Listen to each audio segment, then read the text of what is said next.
বাংলাদেশে মিথ্যাচারীদের শাসন এবং শেখ হাসিনার প্রাপ্য শাস্তি।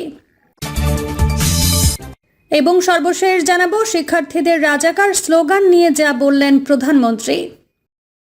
এতক্ষণ শুনছিলেন সংবাদ শিরোনাম, এবার বিস্তারিত।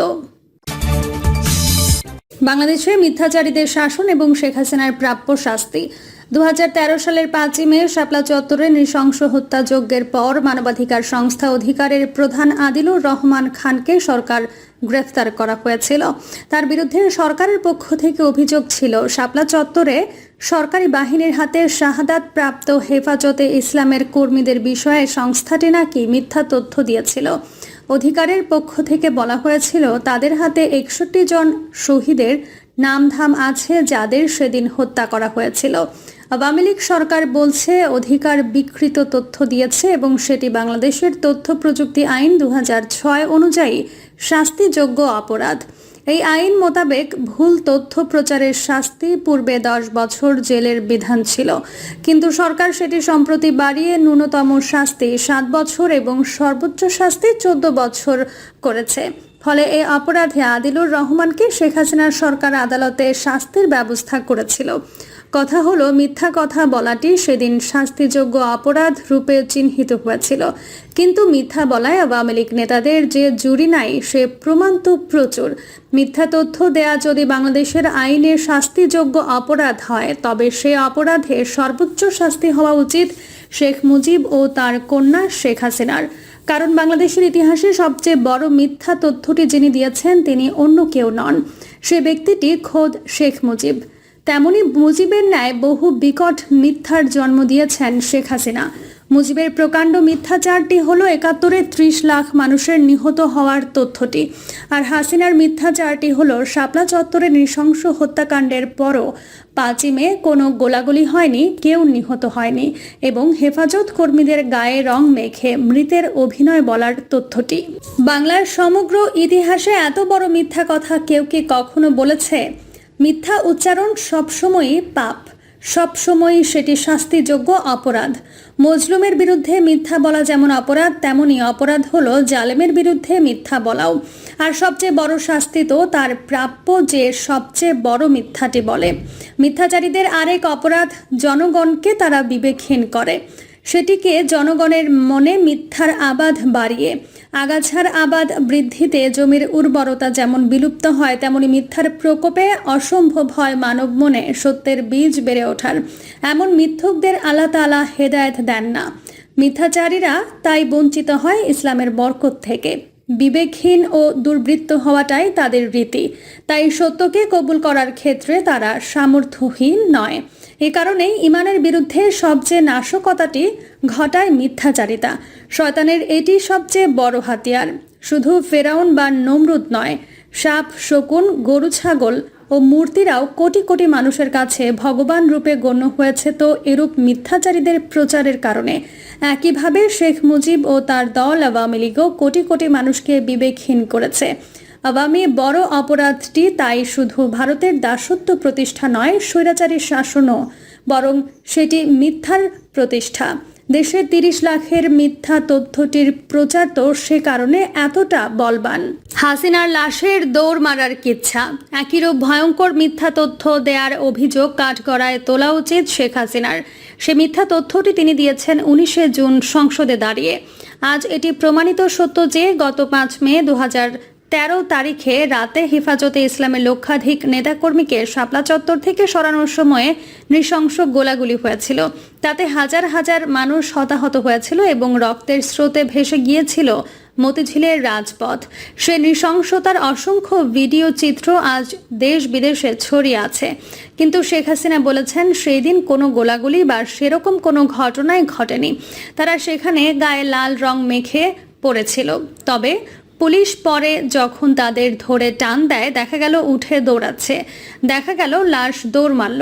5 মের রাতে নৃশংসতা নিয়ে এ অবধির সরকারি দল, র্যাব, পুলিশ ও বিজিবির পক্ষ থেকে বহু ব্যক্তি বহু মিথ্যা ভাষণ রেখেছেন।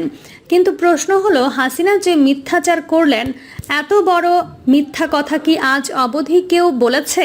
সে কালো রাতে যে নৃশংস বর্বরতাটি ঘটেছে তার ভুক্তভোগী ও সাক্ষী শুধু হেফাজতে ইসলামের লক্ষাধিক নেতাকর্মী নন, বরং প্রত্যক্ষদর্শী হল শত শত মিডিয়া কর্মী ও সাধারণ মানুষ। তাছাড়া এই নৃশংসতার শত শত ভিডিও চিত্রও রয়েছে এবং বিশ্বব্যাপী তা ছড়িয়ে পড়েছে। কোনো সজ্ঞান ও সুস্থ মানুষ কি সে চিত্র প্রমাণগুলো অস্বীকার করতে পারে? ৭১-এর ২৫ মার্চের ঘটনা নিয়ে লাগামহীন গুজব সৃষ্টি করা চলে, কারণ তার কোনো ভিডিও প্রমাণ চিত্র নেই। সে অবকাশ ৫ মের ঘটনা নিয়ে। অথচ শেখ হাসিনা ও আওয়ামী লীগের নেতাকর্মীগণ সে রাতের বর্বরতার ধারণকৃত ভিডিও চিত্রগুলো অস্বীকার করে চলছেন। শেখ হাসিনার এরূপ বিষোদগার কি কেবল মিথ্যাচার, বরং নিহত ও আহত হাজার হাজার নিরপরাধ মানুষের সাথে এক নিষ্ঠুর বিদ্রূপও। একমাত্র মানসিকভাবে অসুস্থ মানুষই এমন মিথ্যাচারী ও বিদ্রূপকারী হতে পারে। শুধু তাই নয়, শেখ হাসিনা উল্টো মিথ্যাচারিতার গুরুতর অভিযোগ এনেছেন বিরোধী দলের বিরুদ্ধে। মিথ্যাচারী ও অপরাধী প্রমাণের চেষ্টা করেছেন হেফাজতে ইসলামের ধর্মপ্রাণ নেতাকর্মীদের।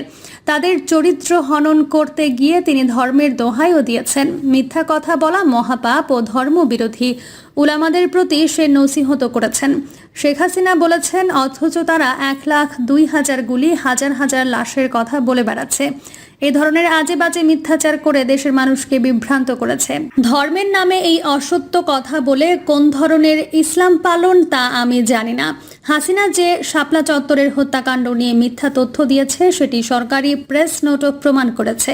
হতাহতের প্রকৃত সংখ্যাটি প্রেস নোটে গোপন করার চেষ্টা করা হলেও প্রেস নোট এতটুকু বলতে বাধ্য হয়েছে যে সেখানে হত্যাকাণ্ড ঘটেছে এবং বলেছে ওই দিন ১১ জনের মানুষের মৃত্যু হয়েছে এবং লাশ দেখা গেছে শাপলা চত্বরের মঞ্চের পাশে।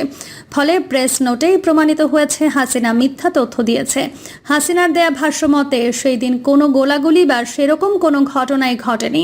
তারা সেখানে গায়ে লাল রং মেখে পড়েছিল। পরে পুলিশ যখন তাদের ধরে টান দেয়, দেখা গেল উঠে দৌড়াচ্ছে, দেখা গেল লাশ দৌড় মারল। এ তথ্যটি ডাহা, মিথ্যা ও বানোয়াট। বরং প্রকৃত সত্যটি হলো সেদিন প্রচণ্ড গোলাগুলি হয়েছিল। গোলাগুলিতে হাজার হাজার মানুষ হতাহত হয়েছে। শহীদ হওয়া ব্যক্তিদের লাশগুলো সেদিন হাসিনার কথা মতো দৌড় মারেনি, বরং সেখানেই রক্তাক্ত নিথর দেহ নিয়ে পড়েছিল। সরকারি প্রেস নোট দাতারাও সে লাশগুলো দেখেছে। অনেকে দেখেছে সে লাশগুলোকে ময়লার গাড়িতে তুলতে। অতএব এরূপ উদ্ভট মিথ্যা তথ্য দেওয়ার জন্য শেখ হাসিনার বিরুদ্ধে বাংলাদেশ তথ্য প্রযুক্তির আইনে বিচার ও সে বিচারের সর্বোচ্চ শাস্তি হওয়া উচিত। ৩০ লাখের অর্থ ৩ মিলিয়ন। ৭১-এ বাংলাদেশের মোট জনসংখ্যা ছিল ৭.৫ কোটি, অর্থাৎ ৭৫ মিলিয়ন। যে কোনো স্কুল ছাত্র হিসাব করে বের করতে পারে। ৭.৫ কোটির মাঝে ৩০ লাখ মানুষের মৃত্যু হলে প্রতি ২৫ জনের মাঝে একজনকে মারা যেতে হয়।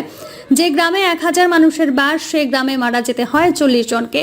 ঘটনাক্রমে সে গ্রামে সেনাবাহিনীর প্রবেশ না ঘটলে এবং তাদের হাতে কেউ মারা না গেলে পরবর্তী গ্রামটি যদি হয় ১,০০০ মানুষের, তবে সেখান থেকে মারা যেতে হবে কমপক্ষে ৮০ জনকে। যে থানায় ১ লাখ মানুষের বাস, সেখানে মারা যেতে হবে ৪,০০০ মানুষকে। প্রতি থানায়ও প্রতি গ্রামে মৃত্যুর সংখ্যা এ হারে না হলে ৩০ লাখের সংখ্যা পূরণ হবে না।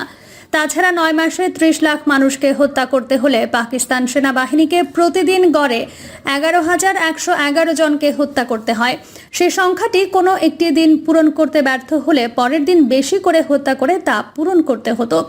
সে সময় তৎকালীন পূর্ব পাকিস্তানে পাক বাহিনীর প্রকৃত সৈন্য সংখ্যা ছিল প্রায় ৪৫,০০০। যুদ্ধবন্দী রূপে যেসব পাকিস্তানিদের ভারতে নিয়ে যাওয়া হয় তাদের মধ্যে অনেকে ছিল বেসামরিক, অবাঙালি ও তাদের পরিবারের সদস্য। প্রশ্ন হলো, ৪৫,০০০ পাকিস্তানি সৈন্যের পক্ষে কি সম্ভব ছিল বিল, হাওর, নদীনালা, দ্বীপ ও চরাভূমিতে পরিপূর্ণ একটি দেশের প্রায় ৭০,০০০ গ্রামে পৌঁছানো? প্রায় ৭০,০০০ গ্রামের মাঝে ১০,০০০ গ্রামেও কি সেনাবাহিনী পৌঁছাতে পেরেছে? প্রতিটি গ্রাম দূরে থাক, প্রতিটি ইউনিয়নেও কি তারা যেতে পেরেছিল? অধিকাংশ গ্রামে তখন গাড়ি চলার মতো রাস্তা ছিল না।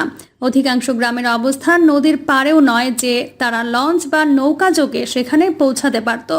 ফলে ৩০ লাখ নিহতের হিসাব মেটাতে হলে লক্ষ লক্ষ মানুষ মারা পড়তে হয় জেলা ও উপজেলা শহরে।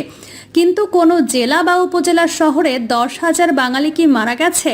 তাই মুজিবের 30 লাখ যে গাঁজাখড়ি মিথ্যা, সেটি প্রমাণ করা কি এতই কঠিন? সেই মিথ্যা তথ্য দেওয়ার জন্য বাংলাদেশের মাটিতে সর্বপ্রথম যে ব্যক্তির বিচার হওয়া উচিত এবং সে বিচারে কঠোর শাস্তি হওয়া উচিত, তিনি হলেন শেখ মুজিব। প্রিয় দর্শক, এই ছিল এখনকার সর্বশেষ সংবাদ। আপডেট সব সংবাদ পেতে চ্যানেলটি সাবস্ক্রাইব করে বেল আইকনটি ক্লিক করে রাখুন।